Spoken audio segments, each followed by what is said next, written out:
Good morning. I am really excited about today's video. I'm really looking forward to it because I thought we would do a good old-fashioned what I eat in a day. I haven't done one of these for a really long time. I don't know when the last time I did one was, but also the reason I'm so looking forward to it is I've managed to rope in a very special guest today, which is my dad. My dad is really just the best cook that I know.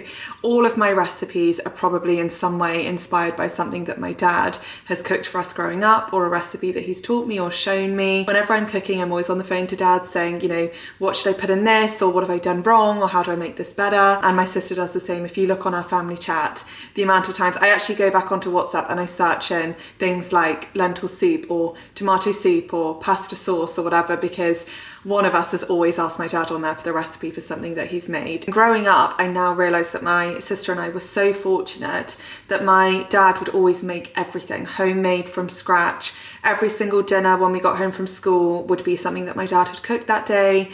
We always had packed lunches to take to school the whole way through. And my dad would always be in the kitchen in the morning making breakfast for us too. So we were very fortunate. And I think that's probably where my love for food really came from. So I've managed to rope dad into cooking with us today, which is so fun because we get all of the recipes straight from the source, rather than me trying to sort of adapt them or do my best with them. So it's first thing in the morning. All I've had so far is my coffee, and dad has sent me a long shopping list and given me the task of going to the farm shop this morning just to get everything that we're going to need for the day. First things first, the farm shop, so let's go. One of the things that dad definitely taught us the importance of and the value of growing up is high quality ingredients. Dad is so particular about his ingredients and sort of where they come from and the source of them and how fresh they are. Dad is the kind of person that goes to the shop every other day because he really wants his vegetables to be as fresh as they possibly can. He was telling me to get, I was trying to remember just now what it was. I think it was a herb mix or something, and I was saying, should I get it from the farm shop? Should I get it from Waitrose? Where's good to get it from? And my dad was saying that if I really want the best, then the best place to get them from, and where he likes to get them from, is Provence in the south of France, which may have been slightly far. Do you know what I would love to do though? I was thinking this, what would be so fun is to do a trip, because my dad actually loves France just for kind of all different types of produce, definitely the wine. And I thought what would be really fun is one day to do a bit of a road trip in France. We used to do them growing up with my dad and make it kind of like a food trip, and just come back with, you know, everything to stock the cupboards with, go to some really lovely restaurants. I feel like that would be really fun. All of that just to say that dad is a firm believer in the quality of the ingredients making all of the difference when it comes to cooking. On that note, let's go and get what we need.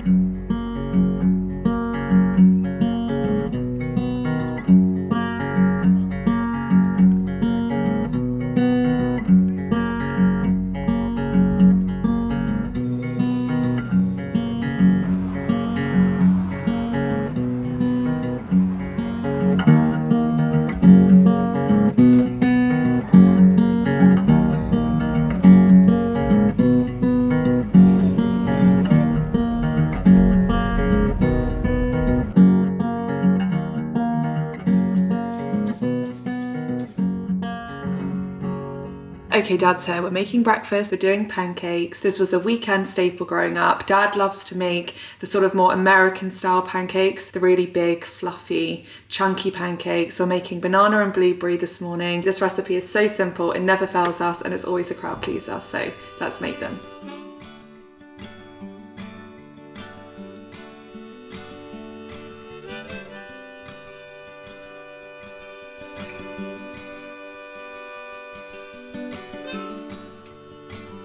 Dad says that it's really important to make sure this is really mashed and that the bananas are really ripe so that it's almost like not a liquid, but, you know, very mushed up.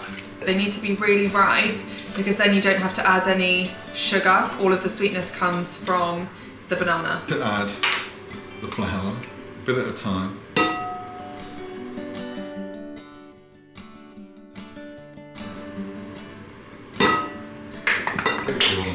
How much? Just a drop. That? Oh, no, doesn't it? That? This. Dad likes to add in about a teaspoon of vanilla just for flavour. What you're aiming for is a pourable but still thick consistency.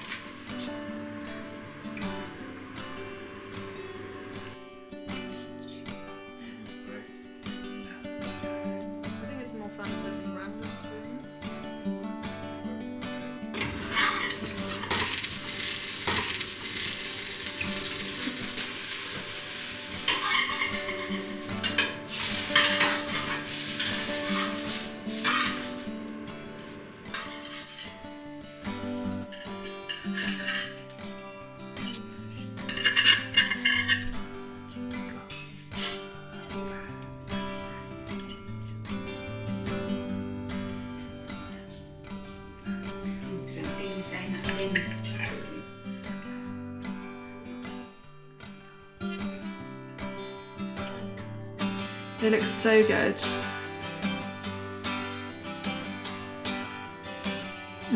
They're so good as always.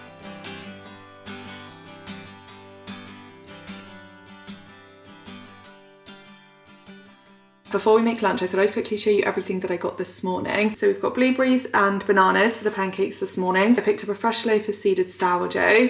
We've got some celery, cavolo nero, purple sprouting broccoli, and a couple of aubergines, and also some mushrooms. And then I also called in at Waitrose just to get the other bits that we needed. So I'll show you what I picked up from there. So in no particular order, I got some walnuts for this evening's recipe, got the maple syrup for this morning, got some peas because we're about to use these for lunch, got some mixed herbs. I don't think these are quite going to live up to Dad's expectations, but they were the best I could get. Got some almond butter to make my current favourite sweet treat, which we'll do later on. Got a couple of coconut yogurts, firm tofu. Dad requested firm tofu. Got some low salt soy sauce. I know that this is something that Dad cooks with a lot. Got some teas. This is my favourite tea and my favourite brand. But then I also got this because this is Mum's favourite tea and her favourite brand, because Mum is actually on her way over. She is coming to have lunch with us and stay for dinner as well. I then also got some of these dark chocolate callo rice cakes because Mum and I are obsessed with these at the moment. So I thought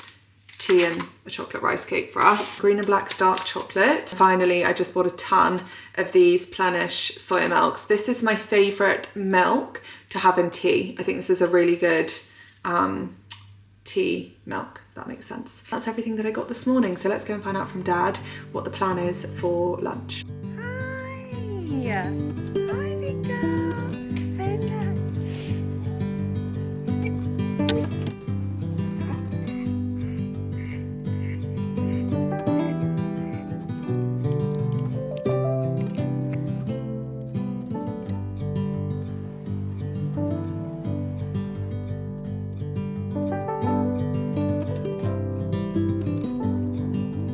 Very mothy.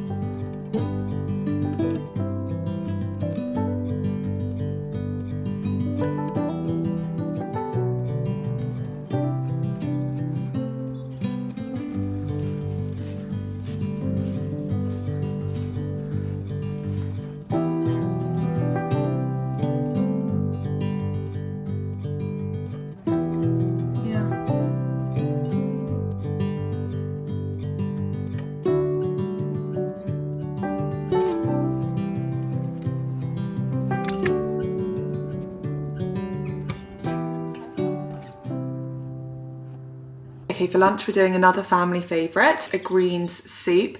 This is such a handy soup just to sort of have in your repertoire of recipes that you know how to make, because really you can throw anything in the fridge into this soup. So whenever I have greens kind of hanging around that I know really need to be used, I will make this soup. So today we're making it with what I've got in the fridge, which is a broccoli, some kale, some cavolo nero, a little bit of spinach that needs using up, and we're just going to throw it all in, a little bit of stock, and it makes for not only a really sort of comforting, warming lunch, but also is so packed full of goodness. All of the really dark leafy greens are so high in antioxidants, so it's just so good for you. It's such a good way of obviously packing in lots of different plants into one meal, and it's also a little bit of a cheat for the days. Do you know the days when you just fancy a big bowl of pasta for dinner? If you've had this for lunch, then you've kind of ticked all of the boxes for the day already, or you could even do it as a side or a starter or something like that. So let's do it. A little bit of spinach, peas, broccoli, some kale, and then I'm going to also put in some of this cavolo nero that I got today.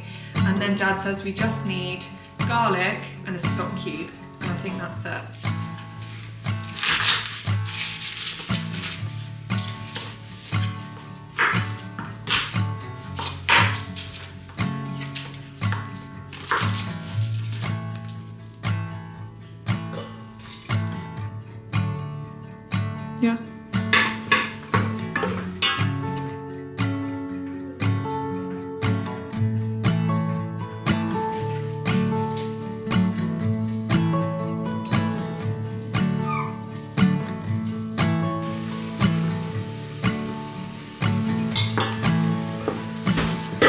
So now that the garlic is pretty much cooked, you just add in all of the other ingredients just according to cooking time. So the kale and the cavalliniero will go in first.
Okay, my parents have just gone over to the pub. I'm about to go and join them, but when we get home, the plan is we're making this is definitely one of my favourite recipes of my dad's, which is his lasagna. We're going to make it with some homemade skin-on chunky chips and some purple sprouting broccoli, so it's going to be a really good dinner. Lasagna is one of those dinners that does take time. There's a lot of prep, a lot of chopping, a lot of just sort of like waiting and cooking times and things to consider, but it's always worth it. It's just such a hearty, like family kind of meal. It's a really good one for like a weekend. You've got people coming over, just never fails you, and this recipe is honestly 10 out of 10, just so delicious. However, it will be an interesting one when my family get back from the pub and all of us have had a drink, so we'll see how that goes, but let's go and meet them.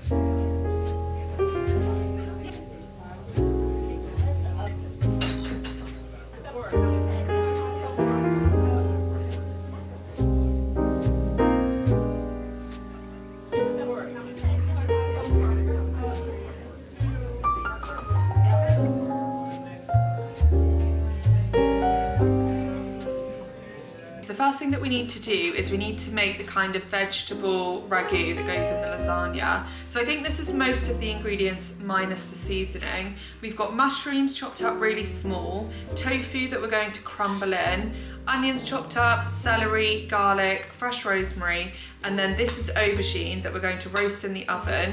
And Dad has done this. He said there's just olive oil, some mixed herbs and salt. And that's step one.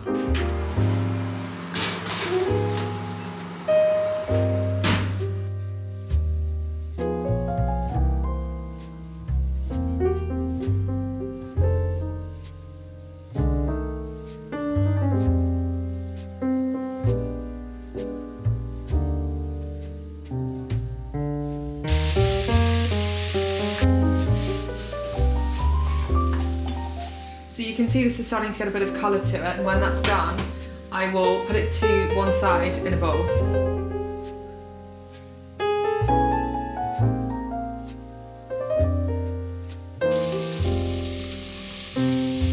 Okay, a secret ingredient from Dad for colour and flavour is half a teaspoon of Marmite.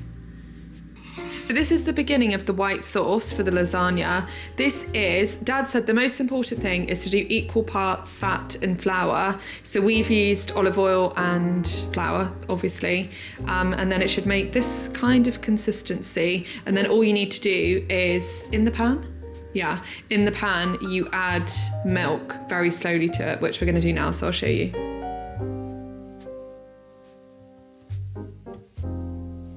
So this is what the consistency should look like when the white sauce is done. It's quite thick. That's been cooking down the whole time. So now we can finally add all of the ingredients back into here, and that is the ragu pretty much done. Walnuts, I forgot to mention them, but they have to go in for texture, or they're nice for texture. And then the whole mix we made earlier, and then we just need to mix that in. Quick taste of this. That's really good. Do you want to try it, Mum? Okay, we did make a bit of a mistake. We completely forgot the aubergine. So that's just been chopped up, taken out the oven, chopped up, and now we'll mix that through as well.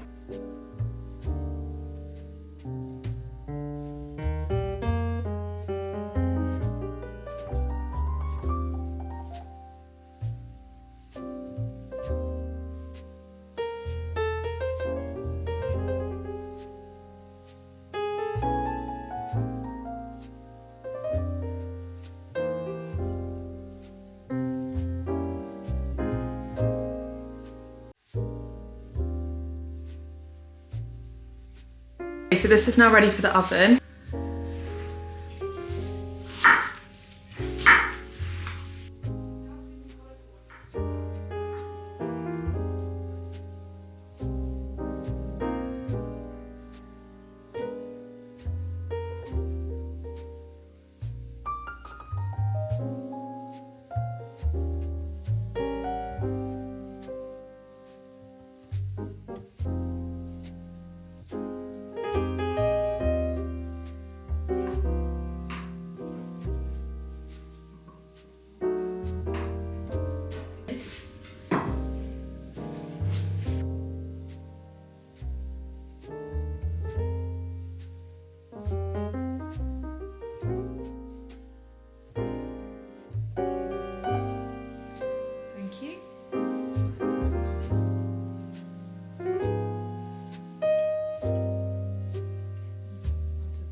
It was delicious, and now we're about to do the final little bit of not even cooking, just kind of prep for my evening snack. I love having this in the evenings just as like a little sweet bite. It's late and I'm ready just to chill now, so let's just get straight into making it.